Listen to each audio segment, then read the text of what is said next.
today we're going to be making, I'm going to show you how to make kale chips. So it's a healthy alternative to chips.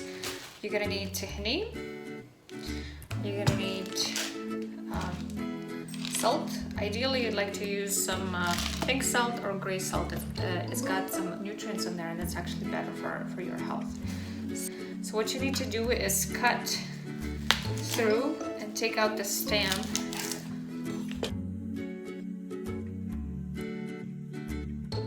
So once you washed it and rinsed it through, you want to separate it into bite sizes like this and make sure that it's dry.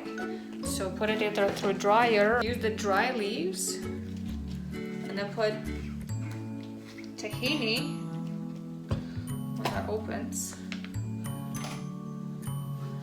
You can put a little bit of tahini on it, and obviously you do it in big batches, so you just kind of like slide it on top, slide it here,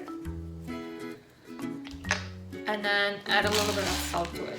Just not too much, just to the taste. Line up your leaves basically like this, load it separate, and then you put it in the oven for about 15 minutes and watch it for 320 degrees.